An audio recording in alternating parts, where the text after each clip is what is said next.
April 27, 1945. The transport truck lurched to a stop outside a compound ringed with wire fencing somewhere in the British zone of occupied Germany. Rain drummed against the canvas roof in a steady rhythm that had lulled some of the women into an uneasy half-sleep during the journey. Helga Schneider pressed her face against the gap in the tarp, her breath forming small clouds in the cold morning air. Through the mist, she could see rows of wooden barracks stretching into the grey distance, their roofs slick with rain. The smell of wet earth mixed with diesel exhaust and something else she could not name. Fear, perhaps, or simply the scent of ending.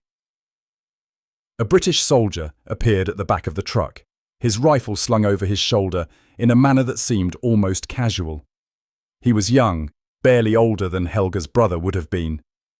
Had her brother survived Stalingrad? The soldier pulled back the canvas and gestured for the women to climb down.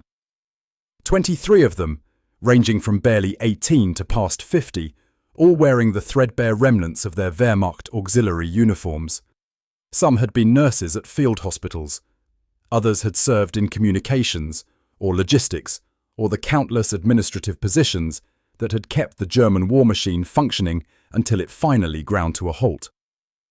Now they were prisoners of war, a designation that carried with it expectations shaped by years of propaganda and whispered stories from the Eastern Front.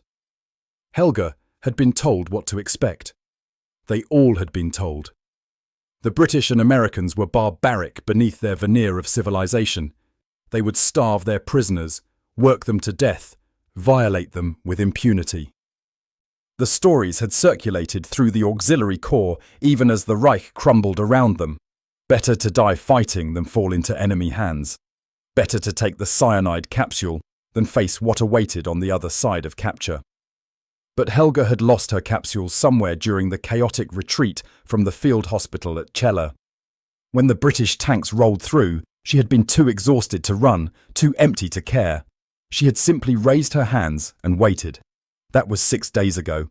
6 days of processing camps and transport convoys, of watching and waiting for the horrors to begin. But they had not begun. The British soldiers had been neither cruel nor kind, merely efficient. They had taken names, checked for SS tattoos, separated the women from the men. They had provided thin soup and hard bread. They had not beaten anyone. They had not dragged anyone away in the night. This absence of atrocity was itself disturbing, as though the British were merely waiting for the right moment to reveal their true nature. The women climbed down from the truck into the mud, forming an uneven line as they had been taught. The rain had eased to a drizzle that settled on their shoulders like a cold hand. Helga stood between Frieda Hoffmann, a former telephone operator from Hamburg who had not spoken since their capture, and Anneliese Koch, a nurse who kept touching the empty place on her uniform where her Red Cross badge had been. They stood at attention without being ordered to do so, backs straight despite their exhaustion, eyes forward despite their fear. A British officer approached, flanked by 2 female soldiers in khaki uniforms. The officer was a woman herself, perhaps 35, with sharp eyes and a face that revealed nothing. She carried a clipboard and wore a wool coat that looked warm and dry. Behind her came several more female soldiers, carrying what appeared to be blankets or bundles of cloth. The officer stopped in front of the line of German prisoners and looked them over with the practiced eye of someone conducting an inventory. When she spoke, her voice carried across the compound in accented but clear German. She introduced herself as Captain Morrison of the British Army Medical Corps. She explained that they would be processed into the facility, that they would be assigned to barracks, that there would be a medical examination and delousing procedure. Standard protocol, her tone suggested. Nothing to fear. Routine. Then came the order that Helga would remember for the rest of her life. Captain Morrison gestured to the female soldiers behind her, who stepped forward with their bundles. The captain looked at the line of German women and said, in that same matter-of-fact tone, the words that made no sense. "Open your coats." Helga's hands moved to the buttons of her greatcoat without conscious thought, an automatic response born of military discipline. Around her, the other women did the same. fingers fumbling with buttons swollen from the rain. Helga felt her heart hammering against her ribs. This was it then. This was when the reality would match the prophecy. They would be stripped in the rain, humiliated, searched, violated. The British had simply waited until they were too tired to resist. She opened her coat. Frida beside her opened her coat. All down the line, threadbare coats fell open to reveal the equally threadbare uniforms beneath, the hollow bodies of women who had not eaten properly in months. Helga closed her eyes and waited for whatever came next. What came next was incomprehensible. The British soldiers moved down the line, and each one placed a bundle into the arms of each German prisoner. Helga opened her eyes as something heavy and soft landed against her chest. She looked down. It was a coat. A new coat. A thick wool British Army coat in khaki, with proper buttons and no holes and no patches. She stared at it, unable to process what she was holding. Beside her, Frida made a small sound, something between a gasp and a sob. Down the line, similar sounds rippled through the group of women as they each received the same incomprehensible gift. Captain Morrison's voice cut through the confusion. "The coats you are wearing are insufficient for the weather. These will keep you warmer. There are also blankets, stockings, and undergarments in your barracks. You will receive them after your medical examination and showers." Helga turned the coat over in her hands, searching for the trick, for the hidden cruelty embedded in this apparent kindness. The wool was thick and good. The lining was intact. The buttons were all present. It was a better coat than she had owned even before the war, better than anything she had worn during her service. She looked up at Captain Morrison, trying to read some explanation in that impassive face, but found none. "Put on the new coats. Your old coats will be burned." The women complied, shrugging out of their Wehrmacht greatcoats and into the British ones. The difference was immediate and profound. The new coats actually blocked the rain. They actually held warmth. Helga felt something inside her chest crack open slightly, some barrier she had erected against hope. She looked at Frida, who was crying silently, tears streaming down her thin face as she buttoned her new coat with shaking fingers. The medical examinations came next, conducted by British and American doctors in a clean facility with running water and electric lights. Helga had been examined before, of course, the cursory inspections of military life, but never like this. The doctors were thorough and gentle. They checked for lice and disease. They noted wounds and injuries, old fractures that had healed poorly, infections that had been left untreated. They asked questions in careful German about pain and symptoms and medical history. When Helga mentioned the shrapnel wound in her shoulder from a bombing raid the previous October, the doctor made a note and said they would X-ray it tomorrow to see if the fragments needed removal. Tomorrow. As though there would be a tomorrow. As though these prisoners had futures that extended beyond bare survival. After the examination came the showers. Real showers, with hot water that lasted more than 30 seconds. Soap that actually produced lather. Towels that were not rags. Helga stood under the spray until her skin turned pink, washing away months of grime and fear. Around her, the other women did the same, standing in the steam like ghosts, gradually becoming solid again. No one spoke. There were no words for this reversal of expectation. Clean and deloused, wearing new undergarments and stockings provided by the British, the women were led to their assigned barracks. The building was cold but dry, with rows of cots that had mattresses and pillows and thick wool blankets. On each cot sat a small pile of items, a toothbrush, a comb, a bar of soap wrapped in paper, a towel. Basic necessities that had become precious luxuries over the course of the war. Helga sat on her assigned cot and picked up the toothbrush, turning it over in her hands as though it were some exotic artifact from a distant civilization. That evening, they were fed. Not thin soup, but actual stew, with meat and potatoes and carrots served in proper bowls with proper spoons. There was bread, soft and fresh, not the sawdust loaves they had subsisted on during the final months of the war. There was even butter, real butter, yellow and rich. Helga ate slowly, afraid that if she ate too quickly she would be sick, afraid that if she ate too quickly it would all vanish and prove itself a dream. Across the table, Annalise ate with her eyes closed, tears running down her face, mixing with the stew. After dinner, Captain Morrison returned to the barracks. She stood at the front of the room while the women sat on their cots, bellies full for the first time in months, bodies clean, wrapped in new clothes and warm blankets. The captain spoke to them about the rules of the camp, about work assignments, about the letters they would be allowed to write home once their identities were fully verified. But then she said something else, something that made Helga understand that the coat had been only the beginning. "You were told lies about us. You were told that we would treat you as you treated others. But we do not operate by such principles. You are prisoners of war, and you will be treated according to the Geneva Conventions. You will be fed, you will be housed, you will be given medical care, you will be treated as human beings because that is what you are, regardless of the uniform you wore or the cause you served." The words hung in the air of the barracks, settling over the women like a second blanket. Helga felt something break inside her, some final wall of resistance or denial. She had spent 4 years serving a regime that had promised order, strength, victory. She had believed, not in the ideology perhaps, but in the necessity. She had believed that the enemy was barbaric, that they fought for degenerate systems that would destroy civilization. She had believed these things because believing them made the sacrifice bearable, made the suffering meaningful. But now, she sat in a British prisoner of war camp, clean and warm and fed, wearing a coat that her captors had given her freely. She sat on a cot with a real mattress, wrapped in a wool blanket, her stomach full of food she had not had to scavenge or steal. And she understood, with a clarity that was almost painful, how thoroughly she had been deceived.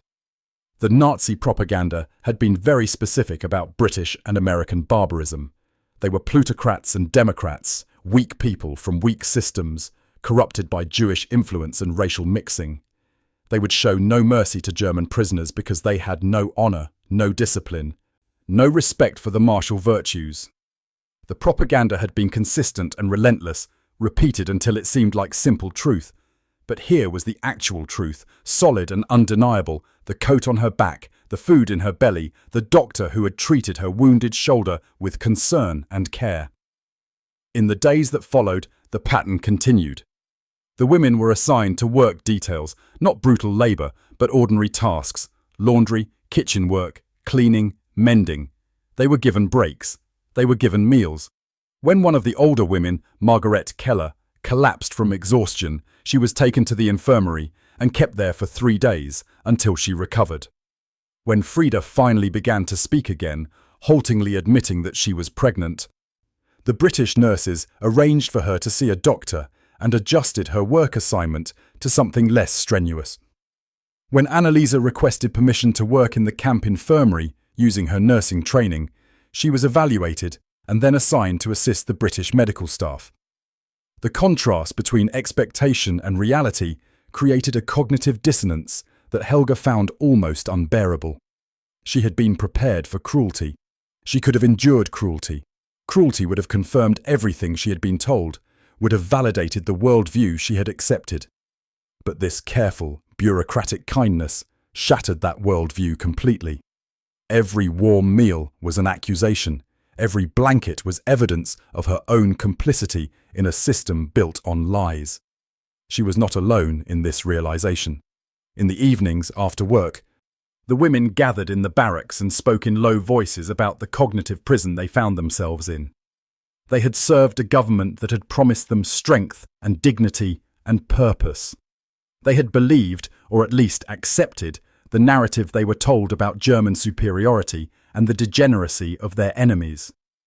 But now they were prisoners of those enemies, and the enemies were treating them better than their own government had treated them toward the end of the war. Helga remembered the final months at the field hospital in Celle, the supplies that never came, the wounded soldiers left to die because there was no morphine, no antibiotics, no surgical equipment. the nurses and doctors working 20-hour shifts with no food except what they could scavenge. The orders from command to evacuate west, but no trucks provided for the evacuation. The sense of being abandoned by the very system they had served faithfully. And now, as prisoners, they had clean beds and hot food and medical care. The irony was so bitter it was almost funny. Records from British prisoner of war camps in 1945 document this disconnect. German POWs, both men and women, regularly expressed shock at the treatment they received from Allied forces. They had been conditioned to expect brutality based on their own government's propaganda and, more significantly, based on their own government's behaviour toward enemy prisoners. The SS and Wehrmacht had routinely violated the Geneva Conventions in their treatment of Soviet, Polish and other prisoners. German POWs assumed they would receive similar treatment. Instead, they received something that many of them later described as their first encounter with genuine humanitarian principle.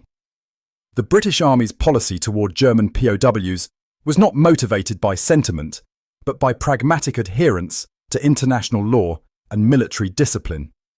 The Geneva Conventions existed to protect all prisoners of war, and the British military command insisted on following these conventions even when dealing with prisoners from a regime that had systematically violated them.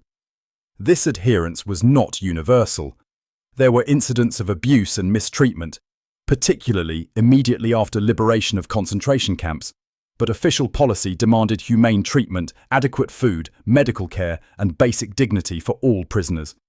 For the women in Helga's barracks, this policy manifested in small but significant ways. The coats, which had seemed so impossibly generous on that first day, were simply standard issue for prisoners held in April weather. The hot showers were not luxury, but basic sanitation protocol to prevent disease. The medical examinations were not kindness, but necessary screening.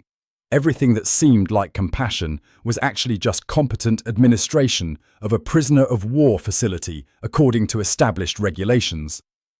And yet, to women who had spent the last years of the war watching their own system collapse into chaos and cruelty, this competent administration felt like radical kindness. Helga began to understand that the truly devastating aspect of British treatment was not that it was kind, but that it was consistent. The Nazis had been capable of kindness after all. Individual officers could be generous or merciful. But the system itself had been built on capricious violence, on the idea that some people deserved dignity and others did not, that rules applied selectively based on racial and political categories. The British system, in contrast, operated on the principle that all prisoners of war had certain rights that must be respected regardless of their nationality or the crimes of their government. This principle was radical not in its kindness, but in its universality. It suggested that there were moral laws that transcended national interest, that human dignity existed independent of ideology or military strength. It suggested that you could hate your enemy and still treat enemy prisoners with basic decency. This was a more sophisticated and threatening idea than simple cruelty or simple kindness. It was an idea that undermined the entire philosophical foundation of the regime Helga had served. She thought about this often during the long summer of 1945, as news filtered into the camp about the full extent of German crimes. The concentration camps, the death camps, the systematic murder of millions. The British guards did not hide this information from the prisoners. They were given newspapers. They were shown photographs. Some of the women denied it, calling it Allied propaganda. Others went silent with horror. Helga found herself somewhere in between, trapped in a numb state of belief and disbelief. She had not known about the death camps, but she had known that things were happening. Everyone had known that things were happening. They had simply chosen not to look too closely, not to ask too many questions. And now here she sat, wearing a British coat, reading a British newspaper about German atrocities, eating British food provided according to international law. The contradiction was almost too large to fit inside her head. She had served a regime that had committed monstrous crimes while claiming to represent civilization and order. She was now imprisoned by enemies who treated her with bureaucratic decency, while representing systems she had been taught to despise as weak and degenerate. Everything she thought she knew about strength and weakness, about civilization and barbarism, had been inverted. One evening in late July, Captain Morrison called an assembly in the camp's largest building. The war in Europe had been over for months, but the camp population had grown as prisoners were transferred from temporary facilities to more permanent installations. There were nearly 200 German women now, representing various branches of auxiliary service. They gathered in the hall, curious and nervous. The captain stood at the front with several other British officers and a man in civilian clothes who was introduced as a representative from the International Red Cross. Captain Morrison explained that the Red Cross was coordinating repatriation efforts. Many of the prisoners would be going home soon, returned to their families or to whatever remained of their homes in occupied Germany.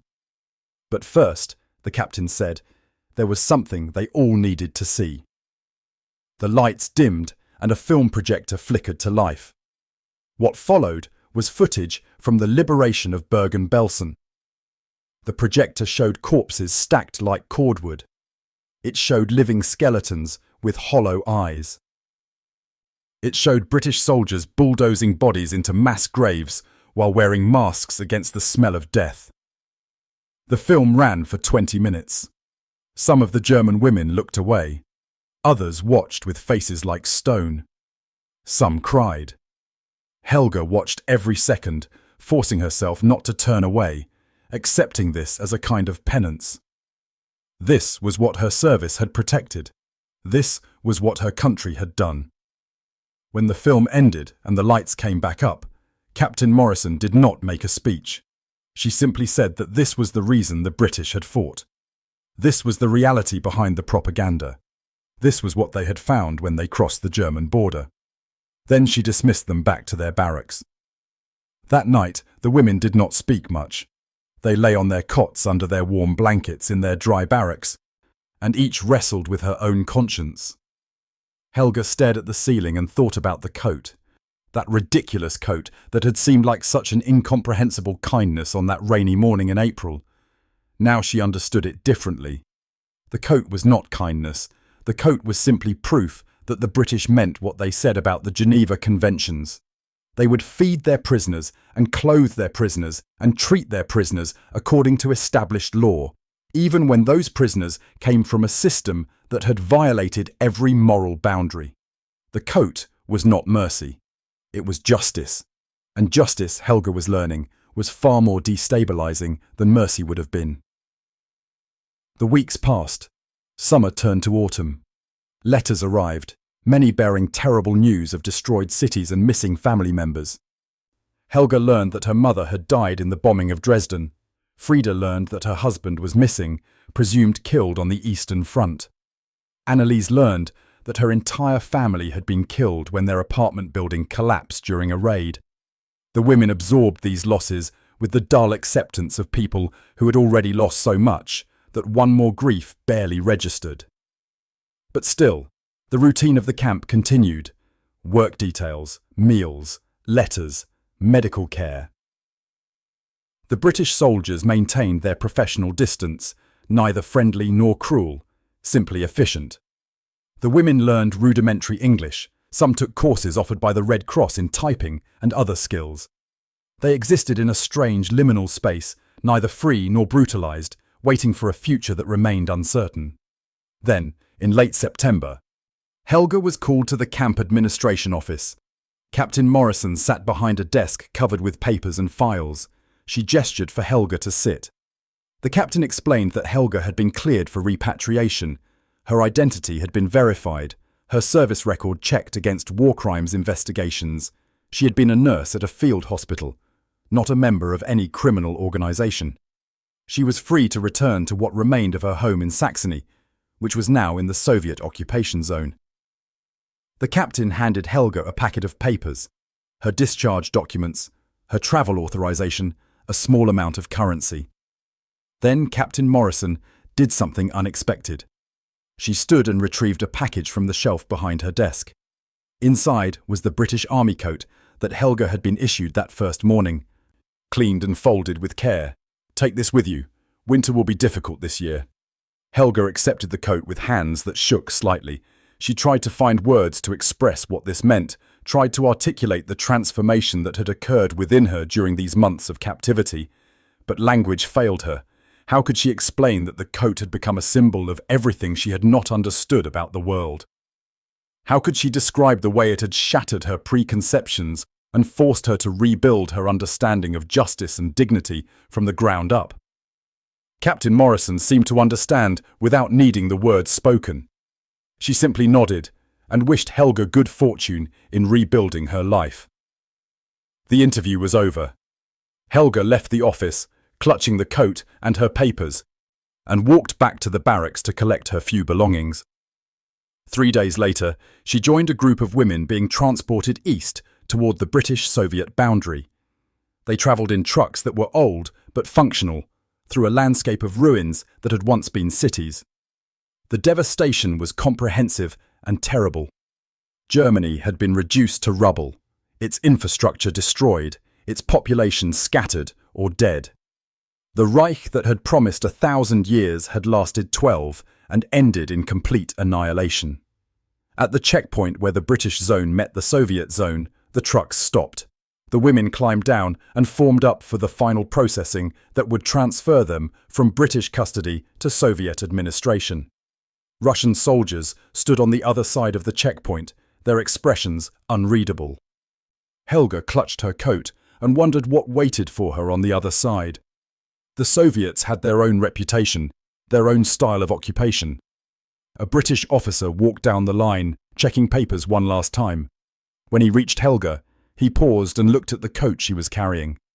For a moment, she thought he would take it back, that this final gift would prove as illusory as everything else the Nazis had promised. But instead, the officer simply nodded and moved on. The coat was hers.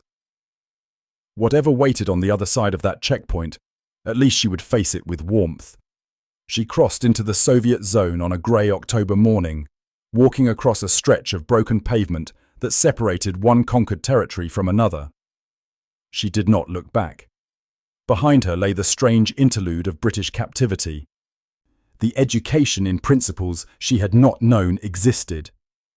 Ahead lay the uncertain future of occupied Germany, the long process of reconstruction and denazification and survival.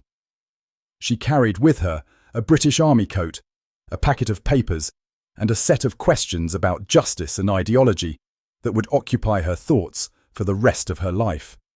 The coat itself would last for years. Helga would wear it through the brutal winter of 1945, the hunger winter of 1946, the slow grinding years of recovery that followed. She would wear it while searching for work in the ruins of Leipzig. She would wear it while standing in line for rations, while hauling bricks to rebuild damaged buildings, while planting potatoes in bombed-out lots, transformed into survival gardens. The coat would outlast the Soviet occupation and see the formation of the German Democratic Republic. It would finally wear out in 1952, by which point Helga had managed to save enough money to buy a new coat of her own.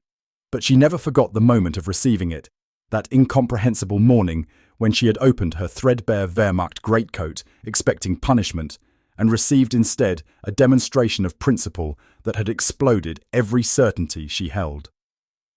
She never forgot Captain Morrison's face, nor the careful way the British soldiers had treated their German prisoners, nor the fundamental challenge that treatment had posed to her understanding of the world.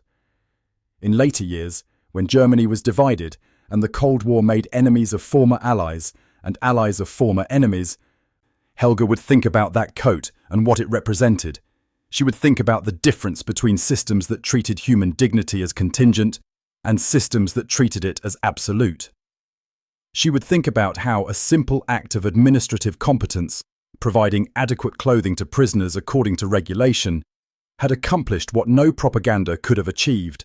It had demonstrated more powerfully than any argument or ideology that strength and civilization were not what the Nazis had claimed them to be. The coat had been brown khaki wool with British Army buttons. It had been warm and well made and given without ceremony or sentiment. It had been nothing more than standard-issue clothing for a prisoner of war. And yet, it had been everything.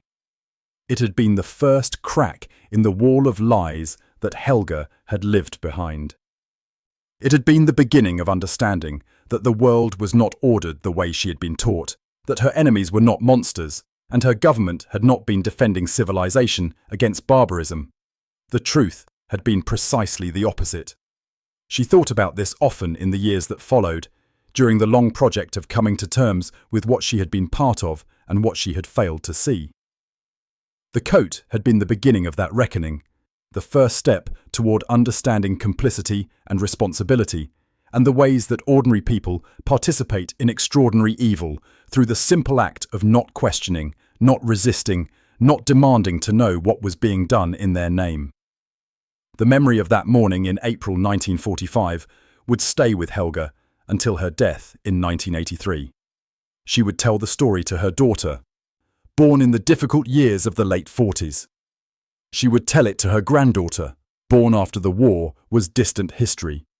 She would tell it not as a story of British kindness or German suffering, but as a story about the moment when reality penetrated propaganda, when the actual nature of the world she lived in became impossible to ignore. Open your coat. 3 simple words that had meant something different from what she expected. Not a violation, but a gift. Not cruelty, but procedure. Not the confirmation of her fears, but the destruction of her illusions. 3 words that had marked the beginning of understanding that everything she thought she knew about strength and weakness, about civilization and barbarism, about us and them, had been carefully constructed lies designed to justify the unjustifiable. The British soldiers who had handed out those coats probably never thought about it again. For them, it was simply following regulations, basic logistics, the ordinary administration of a POW facility. But for the women who received those coats, for Helga Schneider, standing in the rain with her expectations of brutality and her experience of bureaucratic decency, it was the moment when one worldview collapsed and another began to take shape. It was the moment when the propaganda met reality and reality won. Years later, in a unified Germany that her younger self could never have imagined, Helga's granddaughter would ask her what the war had taught her. Helga would think for a long time before answering, sifting through decades of memory and reflection. Finally, she would say that the war had taught her to question every certainty, to distrust every claim of national superiority, to recognize that civilization was not proved by rhetoric, but by behavior, especially behavior toward enemies and prisoners and those who could not resist.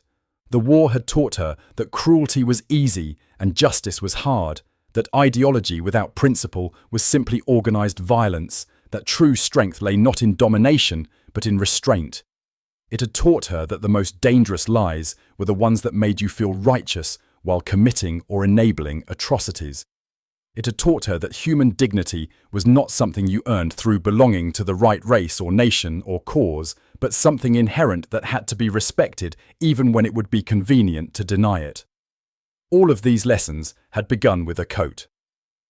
A simple wool coat given to a prisoner on a rainy morning in April when the war was ending and the reckoning was beginning. A coat that was warm and practical and entirely ordinary, and yet represented everything that the Nazi ideology had denied. That there were moral laws beyond national interest, that enemies could be treated justly, that strength included restraint, that civilization was measured not by conquest, but by how you treated those in your power. The granddaughter would listen to this story and try to imagine that moment. Try to understand what it meant to have your entire worldview shattered by an act of simple decency. She would grow up in a Germany that had learned, painfully and incompletely, the lessons that Helga's generation had paid for with blood and ruin. She would take for granted principles that her grandmother had discovered only through catastrophe: human rights, international law, the idea that wars should have rules and prisoners should have protections. But Helga would remember. She would remember standing in the rain, expecting punishment, receiving instead a coat and a lesson in the nature of justice that would reshape her understanding of everything that came after. She would remember the weight of that coat, both physical and symbolic.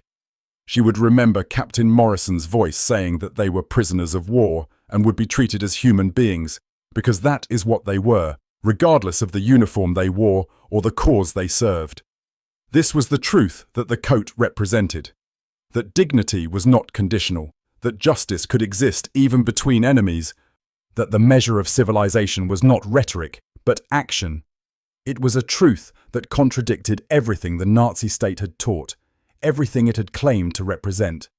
It was a truth that most of Helga's countrymen would take decades to fully accept, if they ever did. But for Helga, the truth had arrived on a grey morning in April 1945, delivered in the form of a British Army greatcoat, size medium, issued according to regulation to prisoner number 247 GF5893, who had once believed she served civilization and discovered instead that she had served its opposite. The coat had kept her warm through the hard years that followed. The lesson it represented had shaped her understanding for the rest of her life. And the memory of that moment, the utter dissonance between expectation and reality, had become her touchstone for recognizing truth from propaganda, justice from revenge, genuine principle from ideological posturing. In the end, that was what the war had taught her, distilled into a single moment of rain and mud and unexpected mercy that was not mercy at all, but simply law applied equally, rules followed consistently, dignity respected universally. It was not a comfortable lesson. It would have been easier to maintain her illusions, to blame everything on a few bad leaders, to claim she had not known. But the coat made that impossible. The coat demanded that she look clearly at what she had been part of, what she had believed, what she had failed to question. And so she looked, and went on looking, for the rest of her life. The coat eventually wore out, but the questions it raised never did. They remained as persistent and uncomfortable as they had been on that first morning when a British captain had given an order that meant something entirely different from what Helga expected, and in doing so had demonstrated that the world was not what she had been told, that her enemies were not monsters, that her cause had not been just, and that civilization was measured not by how you treated your own people, but by how you treated everybody else.